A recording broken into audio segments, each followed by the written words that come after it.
تو لہٰذا ایک ایسی عورت جو کہ شیعہ ہے اس کے لیے جائز نہیں ہے کہ ایک ایسے مرد سے شادی کرے کہ جس کی وجہ سے اس کے دین کے اندر، اس عورت کے مذہب کے اندر کیا انحراف پیدا ہو جائے۔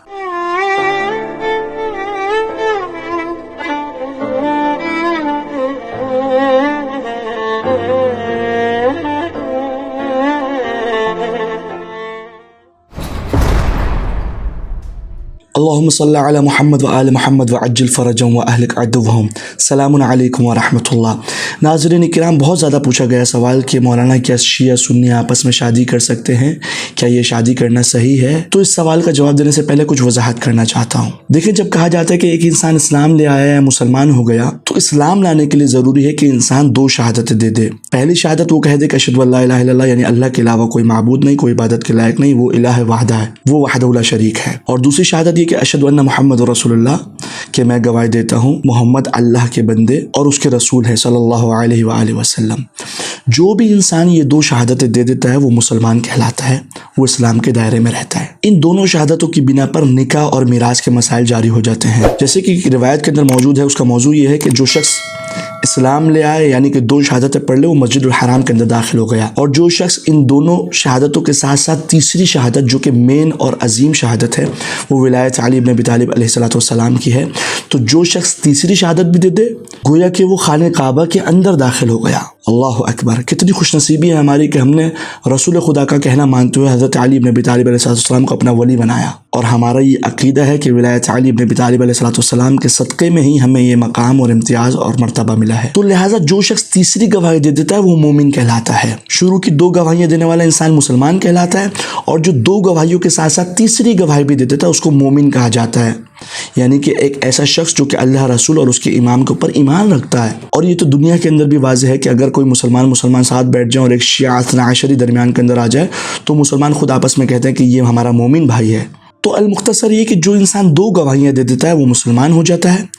اور اسلام کے دائرے میں آ جاتا ہے، پھر اس کے اوپر چند احکامات جاری ہو جاتے ہیں، پھر اس کے اوپر چند احکامات مرتب ہو جاتے ہیں۔ انہی احکامات کے ضمن میں سے ایک زواج ہے اور ایک توارث ہے، یعنی کہ میراث۔ تو لہذا جو شخص دو شہادتیں دے دیتا ہے، دو شہادتیں دینے کے بعد اس کی ذات سے کوئی ایسی چیز ظاہر نہیں ہوتی جو خلاف شہادت ہو، جو ان شہادتوں کے اندر خلل پیدا کرے۔ مثال کے طور پر اس کی ذات سے توحید کے اندر کوئی خلل ظاہر نہیں ہوتا، جیسے کہ علی بن ابی طالب علیہ السلام کو خدا نہیں مانتا، یا ناصبی نہیں ہے، یا رسول خدا کے خاتم النبیین ہونے کے اوپر اس کے اوپر کوئی شک و شبہ نہیں ہے، پھر وہ مسلمان ہے۔ اور اسی طریقے سے تیسری شرط بھی، اگر وہ تیسری شرط ماننے کے بعد بھی مثال کے طور پر وہ غلو نہیں کرتا، غالی نہیں ہے، نصیری نہیں ہے، ناصبی نہیں ہے، تو وہ اصل دین کے اوپر ہے۔ اہل بیت کے مرتبے کو گھٹاتا نہیں ہے، یا اہل بیت کو خدا کے برابر میں لا کے کھڑا نہیں کرتا،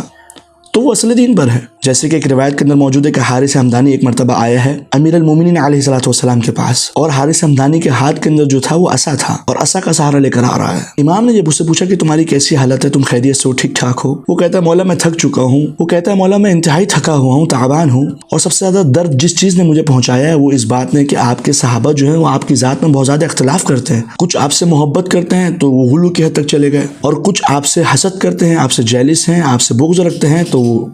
تقصیر کی طرف چلے گئے۔ مولانا نے اس کے جواب میں ایک ایسا جملہ کہا جو قیامت تک کے لیے اپنی جگہ پر باقی ہے۔ مولانا نے کہا اعلیٰ خیر الشیعۃ النمۃ الاوسط، کہ میرے جو بہترین شیعہ ہیں، آگاہ ہو جاؤ حارث ہمدانی، میرے جو بہترین شیعہ خیر الشیعۃ النمۃ الاوسط، وہ الامر بین الامرین ہے، نہ وہ مجھے اتنا اوپر لے جاتے ہیں کہ خدا کے برابر میں لے جاتے ہیں، نہ وہ مجھے تقصیر کر دیتے ہیں، بلکہ وہ درمیانے ہیں۔ تو لہٰذا دنیا کے اندر جتنے بھی مسلمان بخشیں، چاہے وہ شروع کی دو ہی شہادتیں دیتے ہیں، تو ان کی ناموس، ان کا مال، ان کی جائیداد، ان سب کی حرمت ہے، ان کا تحفظ ہے۔ تو لہٰذا اب سوال یہ پیدا ہوتا ہے کیا ایک مومنہ کا ایک مسلمان سے شادی کرنا، تو لہٰذا ایک ایسی لڑکی جو کہ شیعہ ہے، سنی لڑکے سے شادی کرنا چاہتی ہے، تو اگر اس لڑکی کو انحراف کا ڈر ہے، بات میں یہاں پر ایک لڑکی ہی کر رہا ہوں، اس لڑکی کی جگہ پر لڑکا بھی آ سکتا ہے، یعنی کہ اس لڑکی کو جو کہ ایک سنی لڑکے سے شادی کرنا چاہتی ہے، اگر اس کو اپنے دین کے اندر انحراف کا خطرہ ہے، کیونکہ ایک عورت جو ہے وہ اپنے شوہر کی آراء سے، اس کی رائے سے، اس کے ارادوں سے متاثر ہو جاتی ہے، اس کے عقیدے سے متاثر ہو جائے گی۔ یہ میں نہیں کہہ رہا بلکہ یہ روایت کے اندر موجود ہے، ان المرأۃ تأخذ بدین بعلہا، کہ عورت جو ہے وہ اپنے شوہر کے دین کو لے لیتی ہے اور اس کے اوپر چلنا شروع کر دیتی ہے۔ تو لہٰذا ایک ایسی عورت جس کو ڈر ہے کہ اگر اس نے ایک سنی لڑکے سے شادی کر لی تو اس کے دین کے اندر منحرف ہو جائے گی، وہ اپنے دین کے اندر انحراف پیدا کر دے گی، دشمنان زہرا کی محبت اس کے دل کے اندر پیدا ہو سکتی ہے، یا ولایت علی بن ابی طالب علیہ السلام کا اثر، اس کی محبت، اس کا نور جو اس کے دل کے اندر موجود ہے وہ کم ہو جائے گا، اور دشمنان زہرا کا مقام دل کے اندر بڑھتا چلا جائے گا کیونکہ اس کا شوہر ہے۔ اور روایت نے جیسے کہ کہا کہ ایک عورت اپنے مرد کے دین کے اوپر چلتی ہے، تو لہٰذا ایک ایسی عورت جو کہ شیعہ ہے اس کے لیے جائز نہیں ہے کہ ایک ایسے مرد سے شادی کرے کہ جس کی وجہ سے اس کے دین کے اندر، اس عورت کے مذہب کے اندر کیا انحراف پیدا ہو جائے۔ تو لہٰذا اس صورت کے اندر ایک شیعہ لڑکی کو سنی لڑکے سے شادی کرنے کی اجازت نہیں ہے، بلکہ حرام ہے، جائز نہیں ہے۔ لیکن اگر ہاں لڑکی کو ایسا لگتا ہے کہ میں بہت زیادہ طاقتور ہوں، میرا عقیدہ بہت زیادہ مضبوط ہے، میں اپنے شوہر کو بھی شیعہ کر دوں گی، اور در حقیقت میں ایسا ہو بھی تو پھر بھی لڑکی کے لیے مکروہ ہے، کراہت ہے کہ وہ ایک سنی لڑکے سے شادی کرے یا مسلمان کے کسی دوسرے مسلک سے شادی کرے شیعہ اثنا عشری کو چھوڑ کر۔ اور بالکل اسی طریقے سے اگر شیعہ لڑکا ہے سنی لڑکی سے شادی کرنا چاہتا ہے، اگر لڑکے کو ایسا لگتا ہے کہ وہ بہت مضبوط ہے، اس کا ایمان اپنی جگہ پر باقی رہے گا، اس کے عقیدوں کے اندر انحراف پیدا نہیں ہوگا، دشمنان زہرا کی محبت اس کے دل کے اندر پیدا نہیں ہوگی، یا ولایت علی بن ابی طالب علیہ السلام کو جو مقام ہے، جو مرتبہ ہے، جو ائمہ کی محبت اس کے دل کے اندر موجود ہے نور کی صورت میں، اس کے اندر کمی نہیں واقع ہوگی، تو بالکل کرے، شادی کر سکتا ہے۔ لیکن بعض لوگ اتنے کم علم ہوتے ہیں، ان کو شریعت سے، ان کو اپنے عقیدوں سے کوئی سروکار ہوتا ہی نہیں ہے، تو اس صورت کے اندر ایسے مرد کا سنی لڑکے سے شادی کرنا بھی جائز نہیں ہے۔ تو لہٰذا یہی اسلام ہے۔ اگر کسی انسان سے دو شہادتیں صادر ہو جاتی ہیں، وہ کہہ دیتا ہے اشہد ان لا الہ الا اللہ اشہد ان محمد رسول اللہ، تو وہ مسلمان ہے، اسے شادی کرنا جائز ہے۔ لیکن ہاں ایک شیعہ لڑکی کا سنی لڑکے سے شادی کرنا احتیاط واجب کی بنا پر علماء حرام کہتے ہیں، جائز نہیں کہتے۔ لیکن اگر لڑکی اتنی مضبوط ہے، طاقتور ہے، اس کا عقیدہ بہت زیادہ مضبوط ہے، وہ اپنے دین کے اندر انحراف پیدا نہیں کرے گی، تو اس صورت کے اندر اس کو ایسا لگتا ہے کہ وہ لڑکے کو بھی شیعہ کر دے گی، تو اس صورت کے اندر شادی کر سکتی ہے۔ لیکن اس صورت کے اندر بھی اس بنا پر بھی کیا ہے، لڑکی کے لیے مکروہ ہے، کراہیت ہے۔ پروردگار کی بارگاہ میں دست بدو مالک ہمیں دنیا کے اندر بھی اہل بیت کے ساتھ اور آخرت کے اندر بھی اہل بیت کے ساتھ رکھنا۔ السلام علیکم ورحمۃ اللہ۔ من